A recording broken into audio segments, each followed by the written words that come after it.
cervical dystonia, and I'm going to presume that you already know of some of the stuff. And if I skip over something and you're not clear what I mean by that, please ask me. So cervical dystonia, we're going to focus on the idiopathic cervical dystonia, where it is a primary disorder by itself and is not related to another issue or problem. So cervical dystonia in Parkinson's disease is very different than a regular cervical dystonia. So there is a debate if the cervical dystonia in Parkinson's disease, which is primarily enterocollis, head down, if it ever responds to Botox or not. And I also think that it usually does not respond. There is a few cases where there is enterocollis in Parkinson's disease where you can have benefit, but we can talk about that later on, special cases. But right now, when I mean cervical dystonia or any discussion I'm going to do or any points I'm going to give are related to idiopathic cervical dystonia. So they will not apply, for example, to cervical dystonia in Parkinson's disease or some other genetic condition or for other reason, post-stroke dystonia and so on and so forth. Those are special situations. They need separate assessments and separate discussion. And I'll be happy to answer those questions. If you want to make a note, we can come back to it afterwards and have some discussion on those special cases, such as Parkinson's disease. Now, the idiopathic cervical dystonia, the primary purpose of the assessment for Botox is to see what muscles should we inject and how much should we inject, so that you want to have an improvement in patient. Uh, you want to have improvement in posture, so that's one. You want to have improvement in their head tremor if they have a dystonic head tremor, which is not always present. Typically, 50 to 70% of patients with cervical dystonia have a head tremor, but 30 to 50% don't have a head tremor. And the third important thing to keep in mind, which is often most important for the patient, is to improve the pain. And there are some tips and tricks to use to improve the cervical dystonia related pain. And remind me to come back to it, maybe make a note of it. And I will also talk about it specifically later on. Because a lot of time when you look for improvement and patient comes back and they say, I'm not better, but you see that they look better, it may be because what they primarily were hoping for was an improvement in pain or muscle spasm. And if you did not provide that benefit to the patient, then the patient will not be happy with the therapy, right? So the primary goal is to see what patient would like to improve. And I often ask that specifically. I ask the patient, well, what if the injections go well, if they're successful, what would you like to see get better? And then they will say pain or posture or my head tilting or my shaking of the head. They will specifically tell you what they are exactly hoping to get better. And then the approach changes based on what you're trying to get better, right? So patient satisfaction is separate from a general planning. So I'm going to talk about a general planning, but then I modify the plan based on, okay, what is patient's goal? What is patient trying to achieve? And another important question will be that I often ask is that, do you want to see a benefit right away and you're okay in taking some risk of side effects, or you prefer to not have any side effects? And I have had patients of both sides. Many patients don't care, but some patient will specifically say, "Oh, I don't want any side effects whatsoever. I'm okay if it take more sessions to get to the benefit." So your dosing is on the conservative side, or the patient will say, "No, I want to see the benefit right away, and I won't be happy if I don't see anything. I'm coming from 2 hours away, and I've been waiting for 6 months or a year to get to you, and now I want to see some benefit." So then you want to counsel them that you would be okay if there was a little side effect, they will go away, it will be for a few days, they will be transient. And I said, yeah, that's fine. And there are advantages to it. For example, and we will have more discussion if we go to that detail of dosing, that the amount of dose has a direct correlation with the duration of benefit. So the higher the dose, the longer the benefit. So for example, if you give so high, the patient has a head drop or any other side effect, their benefit is going to be much longer as compared to someone who had some benefit, it lasted, it was a little improvement.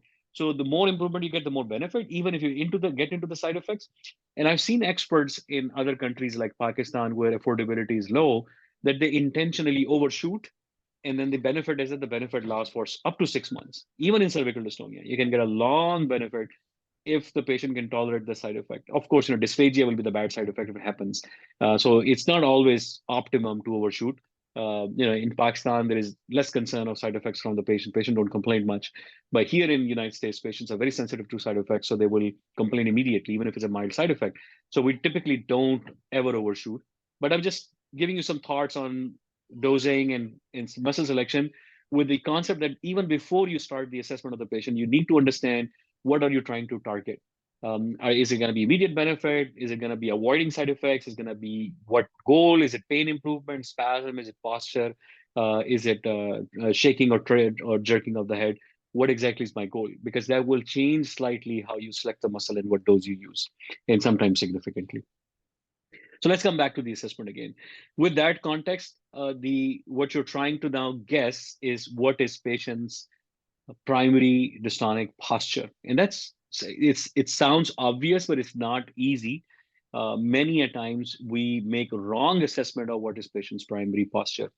There is a primary dystonic posture for any dystonia, and there is a secondary uh, compensatory posture that patient consciously or subconsciously use to fix it. The most obvious example will be that the most cervical dystonias have a retrocollis component. So not pure retrocollis. Pure retrocollis, of course, is a dystonia associated with tardive dystonia from or acute dystonic reaction from dopamine blockers or progressive supranuclear palsy (PSP). Pure retrocollis are associated with those conditions, but often patients have their head low, and that is a compensatory posture and not a primary posture of the patient. So you have to be very sure when you commit that the primary posture is enterocollis, and you want to make sure the patient is not intentionally or unintentionally or subconsciously compensating for retrocollis by keeping enterocollis. And the way you do it is that you do a long exam, and you do exams directly and indirectly, meaning that you do it when you're not looking at the neck, you do it when you are distracting the patient, and so on and so forth. So for example, one of my favorite time to look at cervical dystonia is when patient is walking. And when you give them complex tasks to walk, like walk on your toes, walk on your heels, walk one foot in front of other, you want to really pay attention to dystonia, because oftentimes they're so distracted that dystonia comes out and sometimes get aggravated, what we call overflow, right? I'm assuming you are familiar with some of these concepts, that any excessive activation of muscle anywhere in the body will make dystonia worse. And that is called overflow. That is one of the diagnostic feature of a dystonia, any dystonia. I mentioned earlier pain as one of the target for dystonia, and I want to make sure I repeat that the only dystonia that has pain associated with it is cervical dystonia. All other dystonias are painless by themselves. They can have secondary pain. So jaw dystonia should not be painful, but it can cause temporomandibular joint destruction, and that can lead to pain. But jaw dystonia itself or the muscle should not be painful. Similarly, hand dystonia should not be painful. Spasticity is often painful. Muscle cramps are painful that can look like dystonia. So sometimes we use this feature to separate a true dystonia from a dystonia mimic. So a cramp of the hand could be hypocalcemic, tetanic, or whatever, any other reason for cramp, neuropathic, nerve damage, radiculopathy, may look like dystonia because of the posturing, but if the pain is the main complaint in the arm, then it's unlikely to be dystonia, or there's something else going on at the same time. There are exceptions, but in general, the rule is that dystonia should be painless, except cervical dystonia, and the pain prevalence is about 60 to 70%. So not everybody with cervical dystonia have pain, but dystonia, 60 70% patient will have pain associated with it. So I always ask for pain, and that is often the most bothersome complaint to the patient, more so than the head posture or tremor and so on and so forth. Examination. Doctor, sorry. I have a question regarding the retrocollis. Is it the secondary compensatory posturing, or is it the primary dystonic posture, the retrocollis? Retrocollis can be so in idiopathic cervical dystonia, retrocollis is most often the primary dystonic posture and not the enterocollis. So if patient is neutral head, that's okay. But the patient has an enterocollis, you want to be very sure that the patient is not keeping his head down intentionally to compensate for a pulling backward. So often gets a pull backward, patient gets one, but they compensate by keeping the head low, and is usually mixed in with something else. So for example, they may have, if I sit straight to the camera, then they may have a left torticollis, and then they may have a slight left laterocollis, and then they may keep enterocollis. Now, the left torticollis and left laterocollis is likely the primary dystonic postures. The challenge is usually with the enterocollis. Usually, the enterocollis is not the primary posture, and that confuses people. because enterocollis and left laterocollis will mean the left SCM activation, but then the patient has a left torticollis, and left torticollis is the right SCM, right? So SCM rotates the head differently. Right SCM will rotate it to the left, and if the right SCM is overactive, then there should be a right laterocollis. So that, so when fellows come to me and they describe the patient to me and they say patient has a left torticollis, left laterocollis, and enterocollis, then that don't make sense to me, because if the SCM or left SCM is involved, then there should be a right torticollis. If there is left torticollis and the right SCM is involved, then there should be a right laterocollis, not left laterocollis. So often what they're missing is that patient is compensatorily keeping the head down, and when they are distracted, the primary position will be slight postericollis, and that means that the left splenius is involved, which is causing the left torticollis and left laterocollis, right? Yeah, sure. But doctor, one more time about you said it doesn't make sense to you. Again, doctor, regarding this, Okay. the Let me cervical repeat that again, and yeah, let me try to lateral. go a little slow. So when patient, when the residents or fellows come to me, usually fellows, and they present the case to me, I haven't seen the patient yet. So we're talking about the patient. I'm going to go and see the patient, and then they are describing cervical dystonia. Patient sent for Botox, and they say the patient's examination shows that the patient has left torticollis. So that means that the chin is rotated to the left of the patient, right? So it's from the patient side. So patient's chin is going to the left, and the way you tell it is that you look at the central line and you see that central line of the face. Is it rotating to the left? Is rotating to the right? And there are many ways to try to pick it up. And you can look at the ears, right? So right now, when I'm looking straight at the camera, both of my ears should be about equally visible.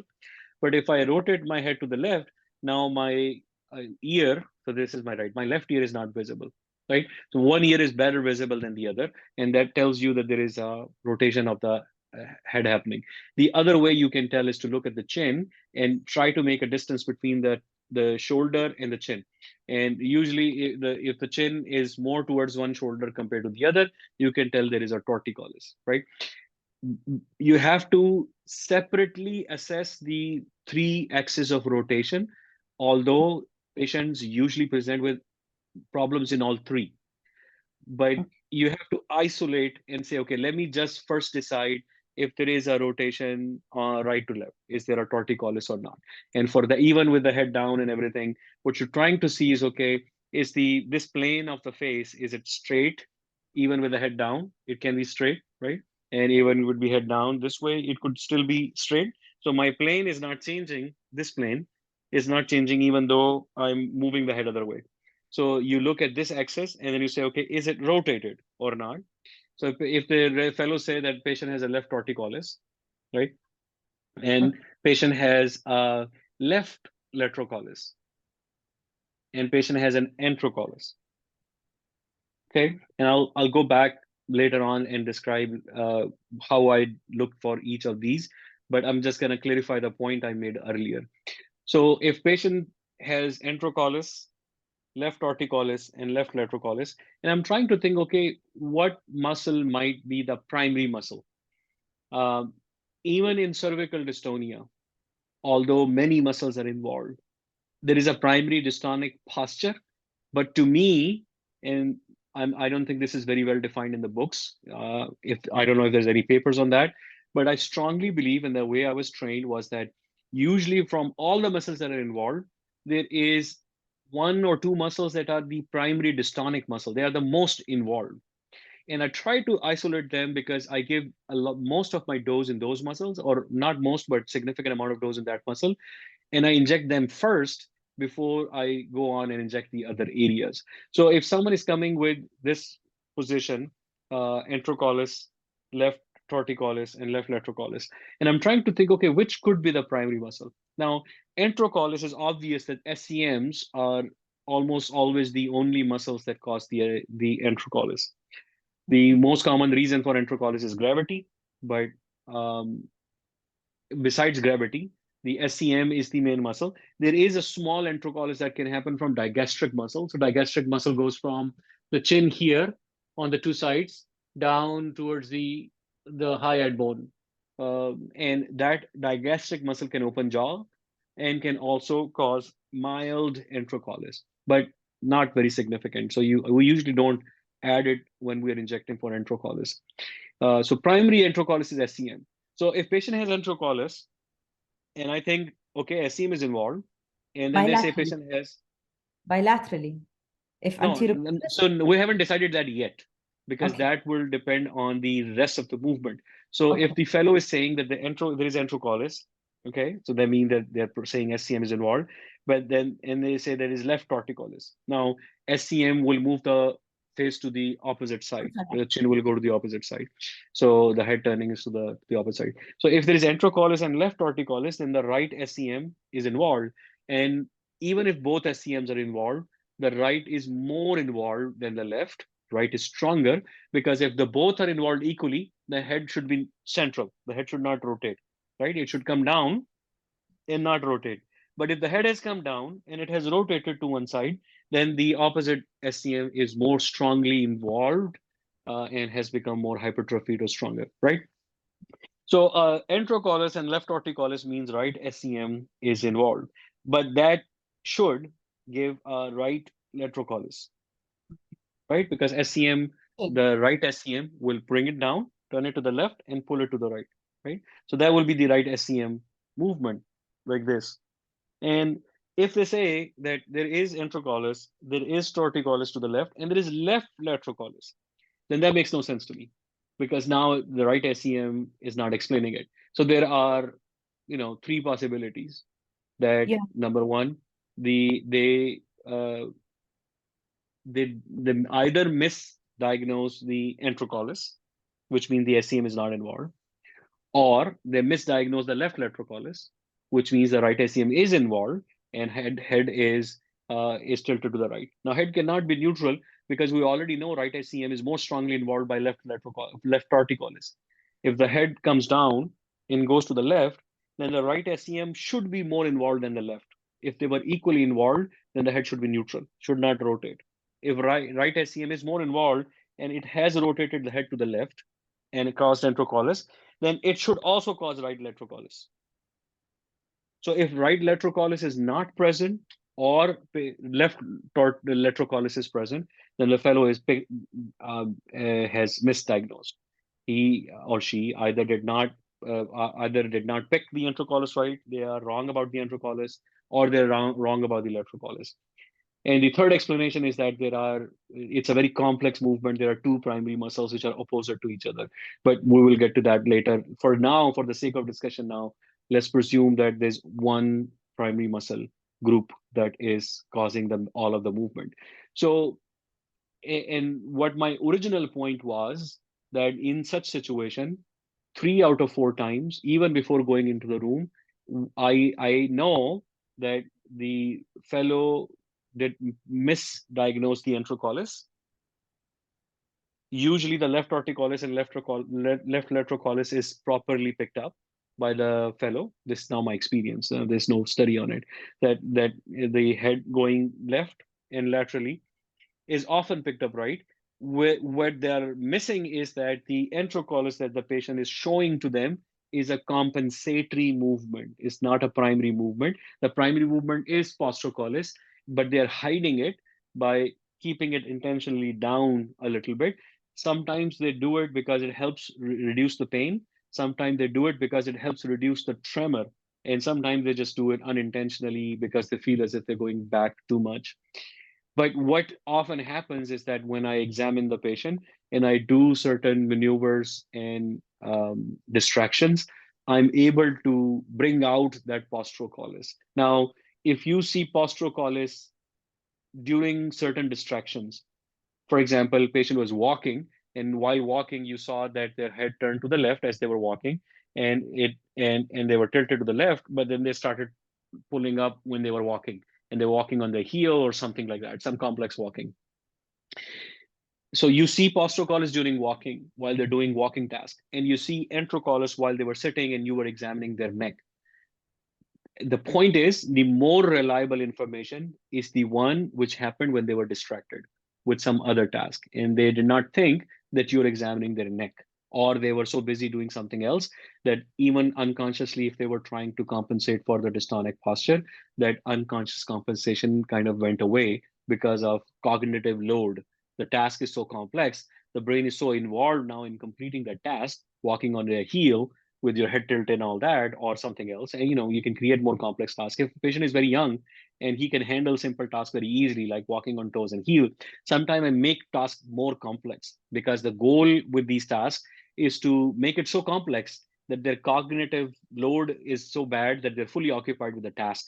So their movements become distracted. They become free of any unconscious or subconscious alteration, right? So if patient is young, 20s, and is able to do toe and heel walking very quickly without any problem, without making any significant effort, and that's my subjective opinion when I'm examining the patient, then I will increase the complexity of the task. So for example, I will tell them, okay, uh, count backwards from 20 by taking away threes while walking on your toes or heels, right? So now they have two concomitant cognitive tasks. They have to focus on walking and they have to focus on counting. So it could be simple counting, count backwards from 20, 20, 19, 18, 17, 16. Or it could be more complex counting, 20 minus 3, 17, 17 minus 3, 14, and so on and so forth. But the goal is that you want to distract them. And during their distraction, those primary dystonic movements come out. And to complete this point, that the compensatory movements are important to take away before you do a final assessment. Okay, this is the movement. The single most important compensation that residents and fellows missed is that they missed the what we call the gest antagonist. Gest antagonist is that any other sensory stimulation is suppressing the dystonia. The most common gest antagonist is sitting in the chair. Yes. So if your shoulder is touching the chair, like my high chair, and if my head is touching the chair, if the patient is sitting like that, all relaxed, you see no significant dystonia. They may lift the head up when you start talking to them, but if the shoulders is supported or back is supported, then sometimes that is still enough for them to not have full dystonia. So my first request to them is, the word we use is scooch forward in the chair. So scooch forward is that you're in the chair and you kind of sit towards the edge of the chair. So now your back is away from the side of the chair, right? So if you were sitting like that, you want to say, okay, scooch forward in the chair. So they scooch forward and now they're sitting up straight and their back is not touching the chair.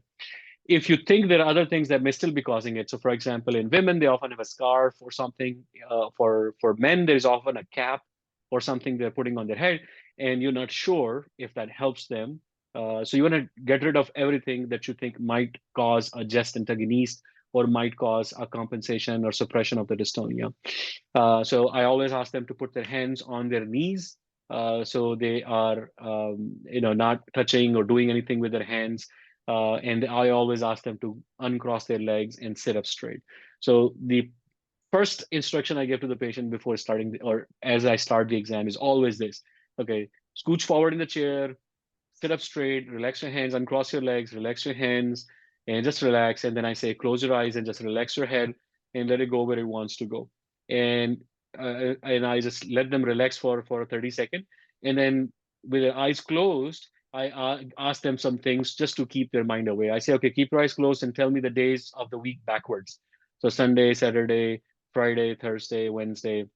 And what you're looking for is that as they get distracted with their eyes closed, sitting up straight, is some of the dystonic posture start showing up. So for example, it may be that the head starts going down and they start having a side to side jerky tremor. It may be that the head starts turning to the left slightly, down or up, or any other dystonic posture starts showing up.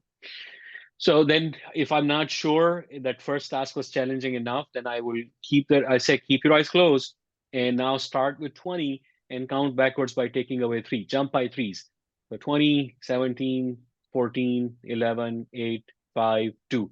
And then if I'm still not sure that this was challenging enough for the patient, remember you want to challenge it. The task should be slightly difficult enough for the patient to complete it, but with some effort, with some cognitive effort. Then I will ask them to start from 100 and count backwards by taking away sevens or any other thing. I might just make up stuff. And there are other tests that you can use. There is slums, there is other testing. Many things you pick up in neurological examination that you can use, with the point being that you're just distracting them.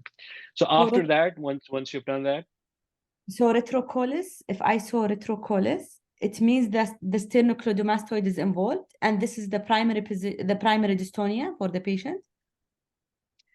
Retrocollis is not sternocleidomastoid. Sternocleidomastoid is enterocollis. Semispinalis, sorry, semispinalis. Yeah. So if you see retrocollis, it may or may not be primary dystonia. The point is not that the enterocollis is the only thing that patient cheat with. Patient can cheat or compensate with any movement. So Okay. you do not trust any movement until you have verified it with multiple different tasks and distractions. So you wanna don't take the first thing that comes to your mind. You notice it, you make a mental note, or you can write a paper note, and then you keep examining. You keep examining, you keep distracting, you keep giving mental tasks, you keep doing other things. You're examining cervical dystonia of that patient while they're doing everything else. So you ask them to tap their fingers, you ask them to open, close their hand, you ask them to tap their heels up and down, you ask them, you check their strengths when they're talking, whenever, whatever they're doing, you're keeping an eye on cervical dystonia so that over the whole 20 minutes exam, 10, 15 minutes exam, that you are convinced by the end of the exam that you have figured out their true abnormal head position, because the muscle planning is significantly relies on the true head posture. So the number one reason for failure of injection, cervical dystonia injection, is not picking up the right abnormal head posture. And there are two reasons that I've discussed so far. The one reason that people don't pick the right exam is that they do not take away the compensation. So they do not sit them right. They do not ask them to scooch forward. They don't ask them to distract. They don't ask them to give tasks. So the dystonia doesn't really show up very well. The second reason, the common reason that people miss picking up the right abnormal posture is that they get confused with compensatory movements, which could be anything. It doesn't always enterocollis for posterocollis. Many things can happen, and that can cause the it may look as if there is one posture, but it's actually a different posture, and they were just compensating, or they were just trying to hide it, or they were, and so that's why the main point in all of this is that number one, try to take away anything that can affect the exam. Number two, distract them with simple and complex tasks, mental tasks, physical tasks. Number three, keep examining the cervical dystonia in all different situations, even with the rest of exam, even during gait and things like that, until you're sure by the end of your 15, 20-minute examination that you got it, that you know what is the abnormal posture of the patient for cervical dystonia. So then you can reliably make muscle selection. So before you get to muscle selection, you need to know very, very confidently, I got it, that this is the primary abnormality, right? Because if you, because you not only will fail the injection, you can actually cause worsening of the dystonia. So I've had patients who come to me from other neurologists in the past. They have tried Botox, and they had such a bad reaction afterwards that sometimes they refuse to get injections from me. Sometimes I have to see them a few times and try medicine and develop kind of a rapport with them, that then they let me try the injections again, because they had such a bad rate. Sometimes they still don't. So I've had a couple of patients I can remember who had so bad results with the last injection that they tried with someone else, that they refused to let me try the injections anymore, because they thought, oh, Botox is bad. If you get the muscles right, if you get the dose right, Botox is really good. In there shouldn't be any significant side effect. There may be mild side effect, but not significant, and there should be 70 to 80% benefit. Um, Rarely, even when I think I've done the injection perfectly right, I don't get results. Now, in studies, the percentage of that patients where you think you got everything right, you made the right plan, the right muscles, right dose, and patients still don't respond. They are called primary non-responders. That you did the first session, you did second session, you did third session, never had any benefit. And I've had patients like those, very few. In studies, those primary non-responders are 10 to 20%. That 10 to 20% of cervical dystonia patient will not respond to the Botox. I think that's an over exaggeration. And in my personal experience, that is hardly 1 to 2%. That if you do the right exam, if you must select the right muscle, if you select the right dose, and you escalate it after first session, second, third session, the primary failure that you couldn't get benefit is less than 5%. 1 in 20 will just have no response whatsoever. And either you have a wrong diagnosis, or sometimes they have some other issues. I'm not even sure what the exact reason is. But right examination is the key to then muscle selection. So examination, there are two other things that I do in the patient when I'm examining.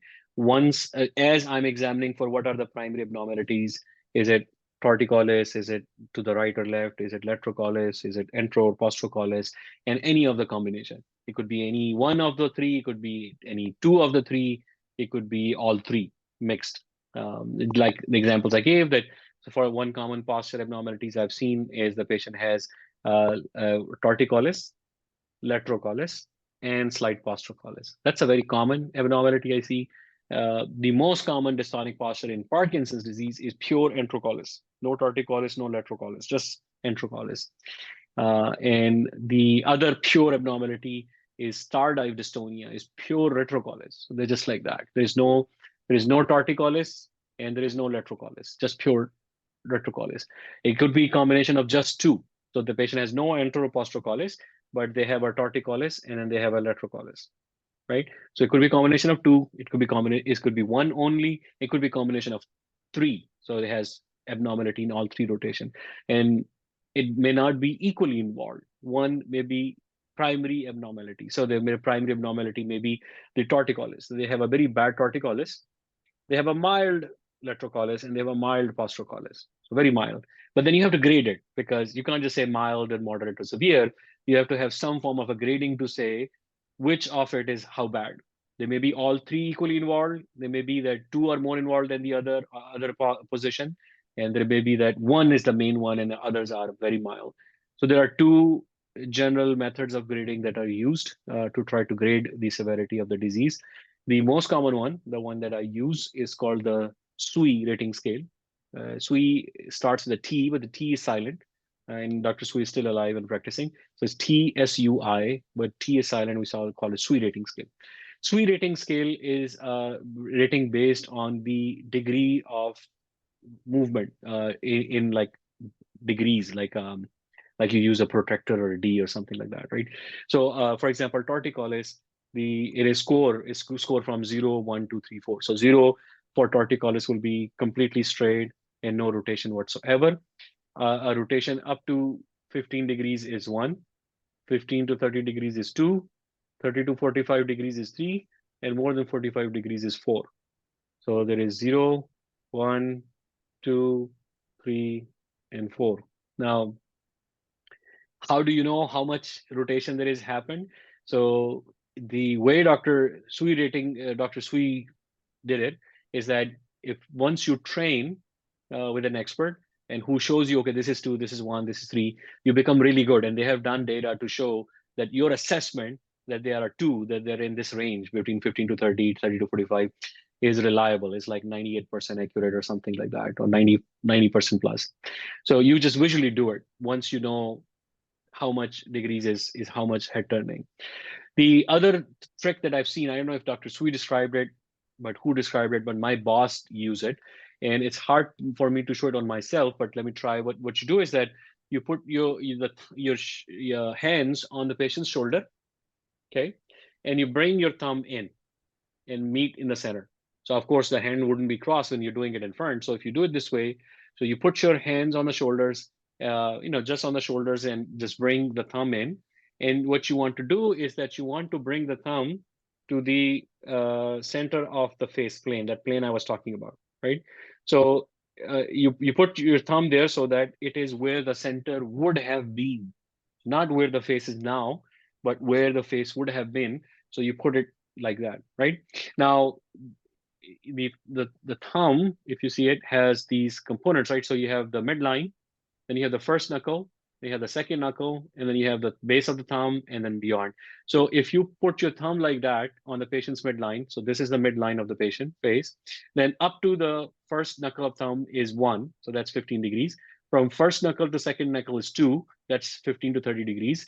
Then second knuckle to base of the thumb is 3, that's 45 degrees, and beyond the base of the thumb is 4. So if I try it on myself, which is very hard. Okay, let me try it. Let me see. Okay, so this is 0, and this is 1, this is 2, this is 3, and then this will be 4. So you'll see that my chin, the midline of the face, the chin, moves from the center to the first knuckle, first segment, second, third, and then away. I cannot show it precisely on myself, and then I don't know how good the camera captures it, but if you try it or if you Google it, you might see pictures. If you try it, you'll start finding it, but you're just basically putting the thumb and seeing, okay, how square it is. Now, similarly, the laterocollis is also graded in degrees. So I think there the degrees are more. So I believe 0 to 30 degrees is 1, 30 to 60 degrees is 2, and 60 to 90 degrees is 3, and then more than that is 4. If your earlobe is touching the shoulder, that's 4. So there is laterocollis, 0, 1, 2, 3, 4. And then there's similarly degrees for entero and posterior, which is again 0, 1, 2, 3, and 4. So there's 0, 15 degrees is 1, 15 to 30 is 2, 30 to 45 is 3, and more than 45 is 4. And usually chin is touching the chest by 4. And so when you're examining, you're also assessing the degree of rotation. And the tip here is that you score the rotation based on the worst position that you saw during the exam, not the most common position. So let's say a patient is presenting cervical dystonia, they have a left torticollis, and most of the time when they're talking to you, they have a torticollis of, let's say, 2, right? Most of the time. But then when you're doing examination, you ask them to relax, they did that, you ask them questions, and as they are answering your question, the head turns to and goes to a 3. And when they're done talking, and you say, okay, you can open your eyes, they open their eyes and they're back to 2. And then rest of the time you see 1, 2, 1, 2, but you saw 3 during distraction. So you score it based on the worst deviation that you saw. So you will say that the left torticollis of 3, and that's how the fellows present to us when they see the patients in the clinic. So the patient will come, the fellow will say, the patient has, and I can reimagine what the patient would look like based on the description provided by the fellow. So the fellow will say, so examination shows cervical dystonia, and patient has an enterocollis of 1, a left torticollis of 2, and a left laterocollis of 2. So I'll say, okay, patient is like this. And then I will try to then assess, okay, which muscles, and then immediately say, oh, no, this makes no sense. This is not the right exam. It shouldn't be this, it shouldn't be that. Something is missing. Something is odd here. So it may be that the patient has a left torticollis of 2, a left laterocollis of 2, but a postericollis of 1. And that fits with the left venous involvement and so on and so forth. But the other important information you get by this is that if they say the left torticollis of 2, left laterocollis of 1, and postericollis of 1, now the primary abnormality or movement is the torticollis. So when I go back and examine the patient, let's say I find that sometimes patient goes to 3. So I say, okay, left torticollis of 3 at the worst situation, and a left torticollis of 1, and a postericollis of 1. So there's one of postericollis, there is one of laterocollis, but the torticollis is 3. So torticollis seems to be the primary abnormality of the movement of the 3 that are present. So all 3 are present. That information that all 3 are present is still useful to try to figure out which muscles to inject. But the information that which one is the primary movement is important if you are trying to improve the posture. If you ask the patient, okay, what would you like to see better with the injections? And they say, well, I would like to see my posture better. Then you need to know, okay, what is the main abnormality problem? So if he's 3 in torticollis and 1 in postericollis and 1 on laterocollis, and you just bring the torticollis back to 1, now he's 1 on postericollis, 1 on torticollis, and 1 on laterocollis. He has already improved, although the postericollis and laterocollis is still there, and only torticollis improved, but the torticollis was so bad that improvement by itself is enough for the patient to say, oh yeah, I'm so much better, right? In contrast, if the patient has 3 of torticollis and 1 of laterocollis and 1 of postericollis, if you improve that 1 of postericollis and he now has no postericollis, you will still not feel better. You'll say, no, my head is still all the way to the left, right? So his sense of appreciation of improvement of that mild abnormality will be less, and the severe abnormality will be more. So it's important to know which of these components are, if present, 1 or 2 or 3 which present, how bad they are. It also helps us in dose selection. So an enterocollis, let's say bilateral enterocollis, and it's idiopathic cervical dystonia, and patient has enterocollis of 1 versus a patient who has an enterocollis of 3, the initial dose will be higher in someone who has more enterocolits than one who doesn't have, right?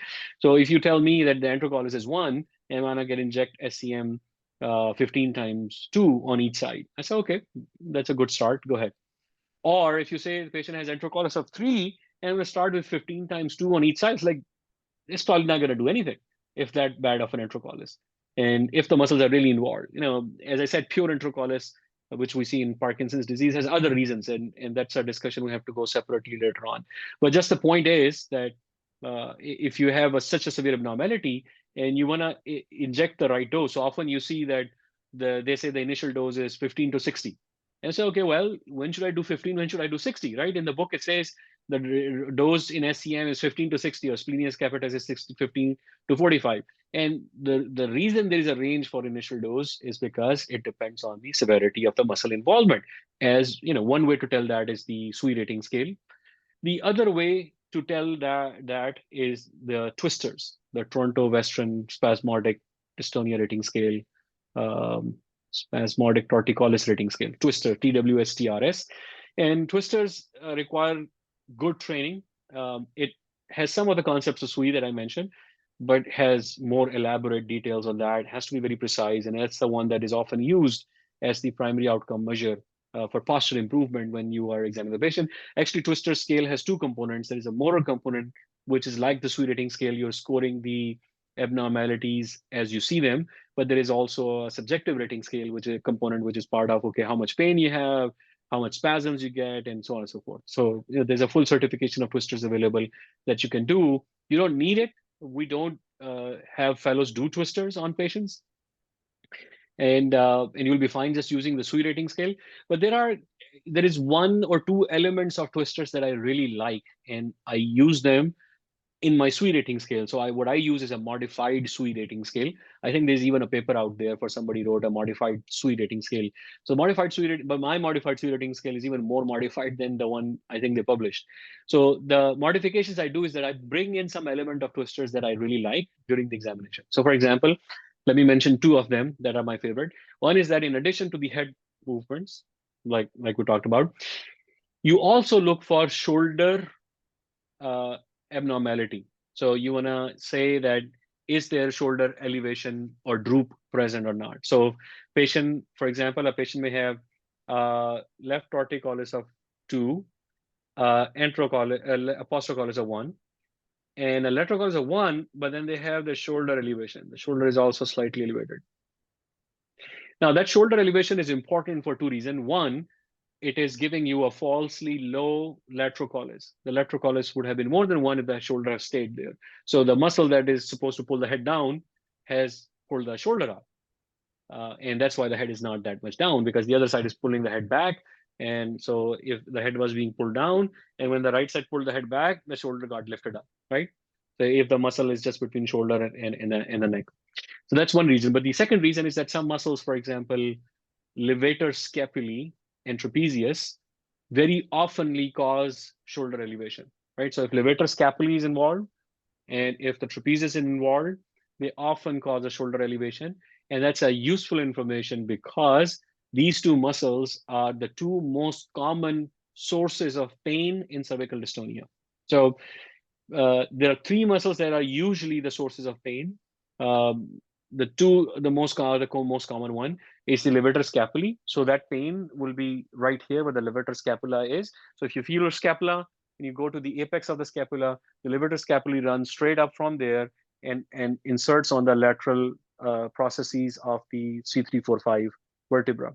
So it runs like that. It's a cord muscle. So it gives usually a deep pain right here in cervical dystonia. So if you ask the patient, where is your pain? If they, I have a pain, and they say one of my goal is to improve the pain, they say, okay, where's the pain? So one location of pain is there. That's levator scapulae. That's the most bothersome pain. I don't think it's most common pain, but that's very bothersome pain. It's deep, it's boring, it's very tense. And if you don't relieve that pain, the patient won't be happy. So you must inject levator scapulae in that patient so that you can get improvement of pain. If you don't inject the levator scapulae, then the pain is not better, and then the patient will not be happy if pain was their primary goal. The other one is trapezius. Usually the pain is right here. sometimes a little higher, but right here, and then you can see the shoulder elevation. You can inject the trapezius. And the third one is paraspinal. So usually then the pain is here. So they say I have pain here, but usually there's a splenius spasm, splenius capitis spasm there. That may be the bothersome thing, not the pain, and you can see the spasm. Otherwise, there may be deep pain, and that deep pain is usually coming from longissimus capitis pain, and that usually will be seen when there's posterocollis. So there will be deep longissimus capitis muscle on that on the lateral side, and that will be the third source of pain. Those are the three common sources of pain. But coming to the assessment, the point was that the shoulder elevation is important to see, and it's scored either 0 or 1. 0 means that there is no shoulder elevation, and 1 means there is a shoulder elevation. So you just say present or absent shoulder elevation. The second component that I use or pay attention to, which becomes a challenge, is the displacement. So our displacement is the movement or shift of the head. So lateral collis will be just the head tilting. So the base of the neck is the same, and the neck has just tilted.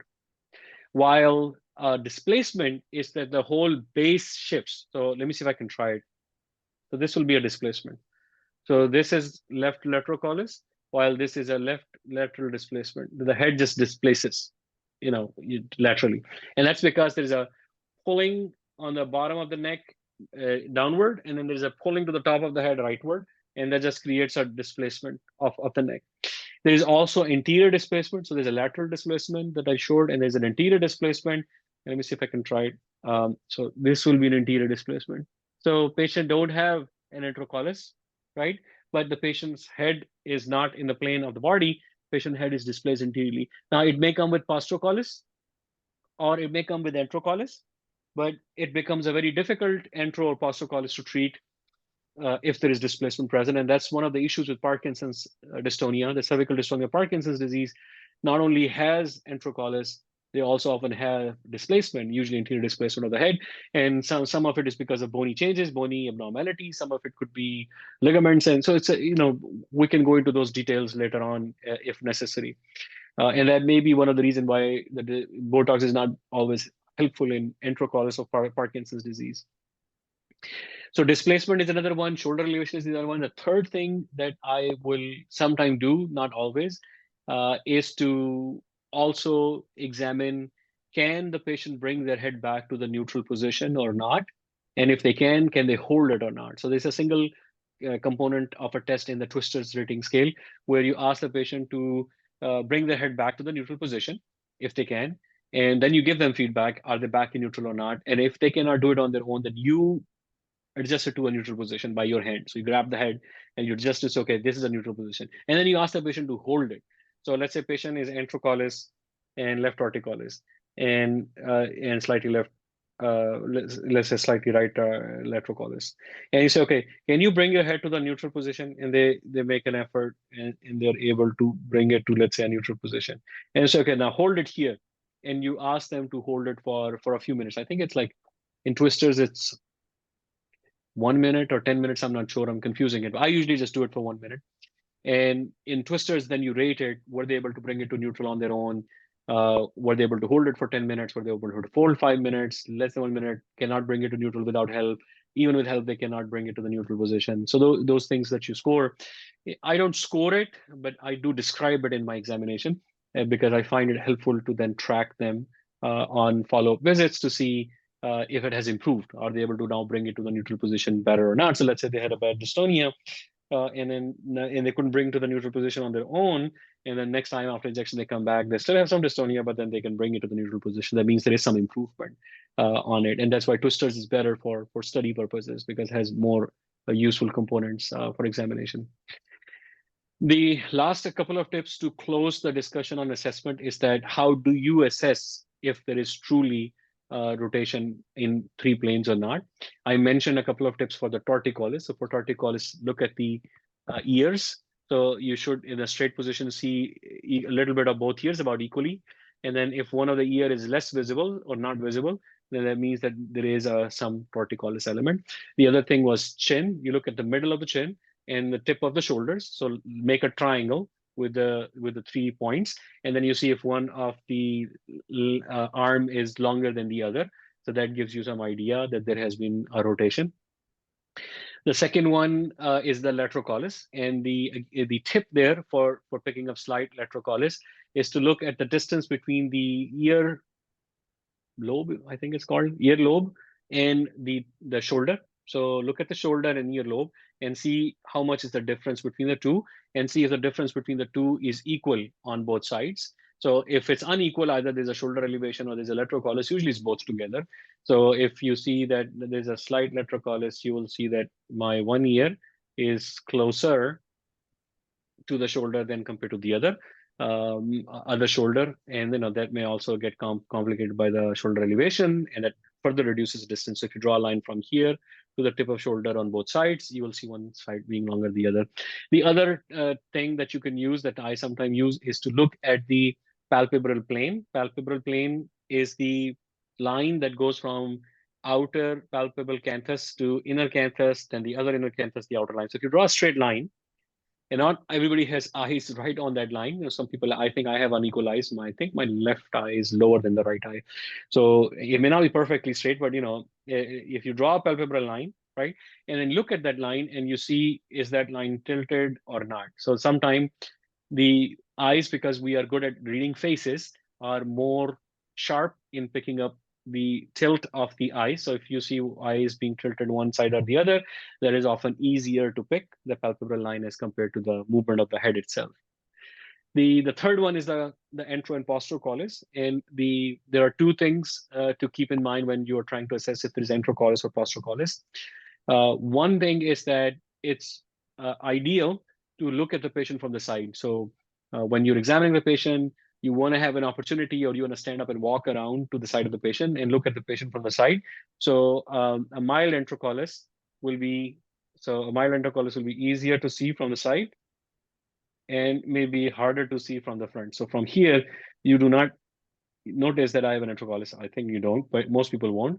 But if you same movement, you go to the side, and you can see that there is some enterocollis as compared to a normal head position. So that's one tip to remember, to look from the side. The other one is another tip. Again, this is subjective. I don't think it's evidence-based, but that's a tip I got from my mentor. I believe it, but maybe my biases, he trained me, is that the normal distance between the chin and the chest is equal to, slightly more than the fist of the patient. So it's thin patient, longer patient, or just for themselves. So that patient's fist, whoever the patient is, if you put them just in front of the neck, so the chin should be slightly higher than that fist. And if the chin is already touching the fist, there is some enterocollis. And if you cannot even fit the fist in there because it's further down, then there is significant problem with the enterocollis. So that's one tip, but the other one is looking for the side. So let me pause here and see if you have any questions about the assessment of cervical dystonia patient. Yeah, I have a doctor regarding what we said from the first video. So when a patient just give me a while, he's having a head turn to the left with left head tilt, it doesn't mean this is the right sternocleidomastoid, because if it is that much strong, it should be head turn to the left and head tilt to the right. So in this position, should I think of that I have two muscles? It's the right sternocleidomastoid and the left splenius capitis and semispinalis, right? Right. So that's a good question. That what can create these situations? So, for example, if you have left torticollis, let's start there. There are two primary muscles that can cause the torticollis. One is the SCM, the opposite SCM, and the other is the ipsilateral splenius capitis. Okay. Right? So a left torticollis mean either right SCM or a left splenius capitis. Okay. And you're trying to figure out, okay, is both involved or one of the two involved? And if both involved, is one more involved than the other, right? So that's the question. Now, so what you look for is the other evidences. So if the right SCM is the primary muscle that caused the left torticollis, then it should cause right laterocollis and enterocollis. Okay. If the left splenius capitis is causing the left torticollis, it should cause postrocollis and left laterocollis. Without head turn? No, head turn is already there. So that is There. baseline, right? So the baseline, the one thing given is there is a left head turn. And the question is that this left head turn or left torticollis, is it being caused by the right SCM or the left splenius? Which one? If it's the right SCM, the other two movements you expect is the right laterocollis and enterocollis.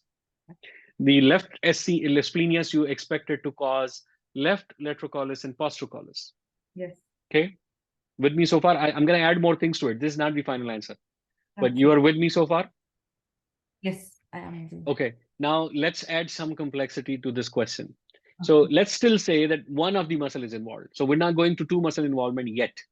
So we're still saying that only one muscle is involved. If there's only one muscle involved, the right SCM, then the enterocollis is more than the laterocollis. SCM is primarily an enterocollis muscle and rotator and cause a slight right laterocollis. So if you see significant, if it's only right SCM involved, you expect that the enterocollis will be more than the laterocollis. So if patient has left rotation from right SCM, then he will cause an enterocollis significantly and slight right laterocollis.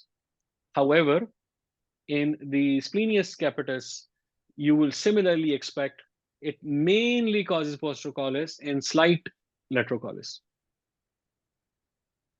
So the point is that if one muscle is involved, either SCM or splenius, the entero or postrocollis should be more than the laterocollis.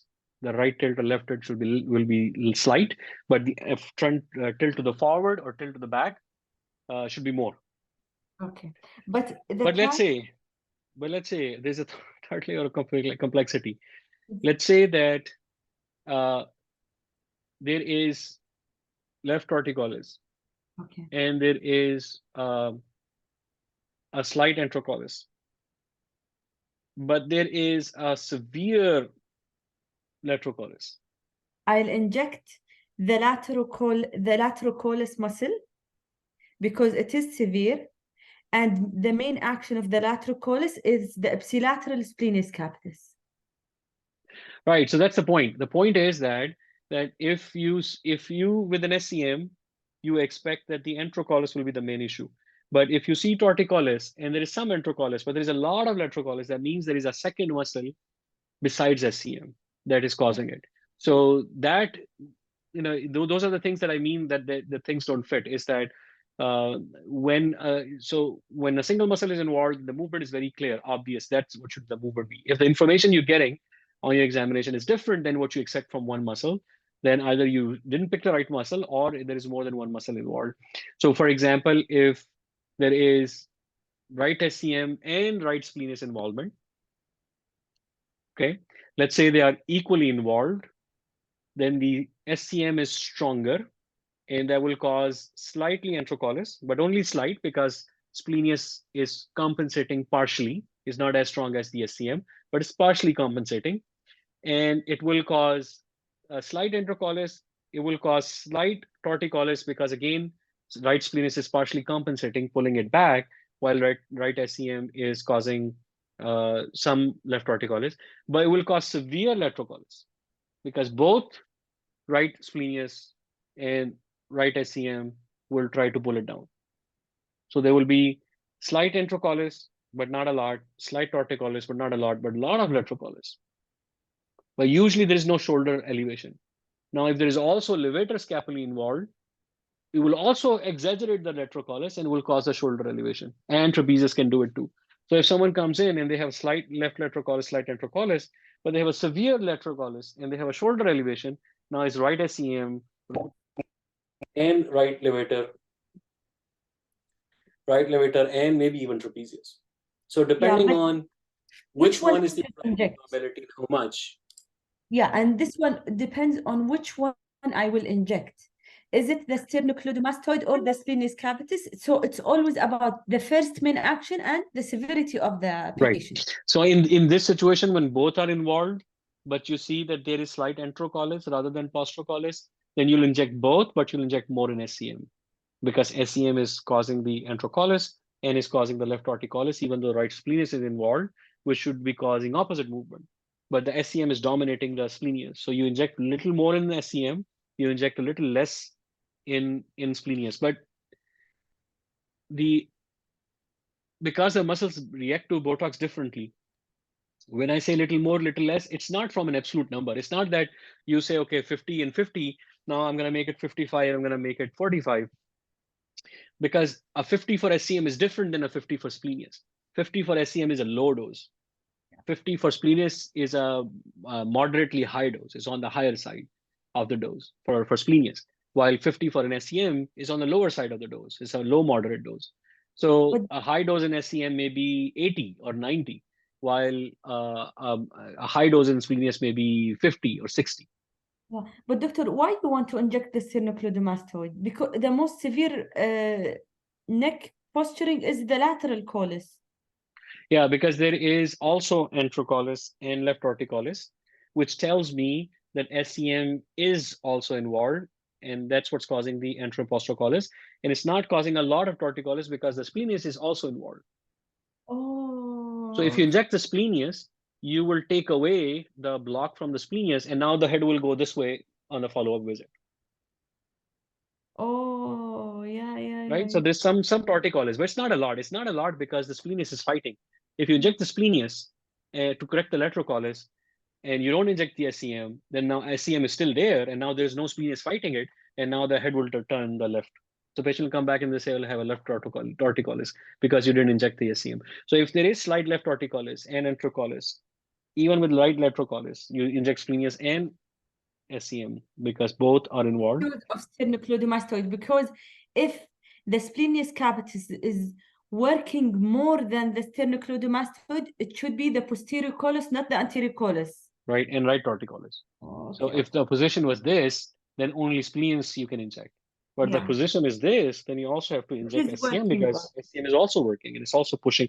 And you see it because the head is being turned to the left, while the right SCM should be turning it to the right. So that means SCM is not only active, is active enough, it's fighting against the SCM, right? So if it was not doing much, then there should still be left torticollis because SCM is the primary muscle. But if SCM is not the primary muscle, if they're equally involved, or sternocleidomastoid is slightly more involved, then there will be a left torticollis, even though right SCM is involved. Okay. Doctor, this is mainly what I want. Those tricks, you know? Okay. Yeah, sure. All right. So why don't we stop here and then you can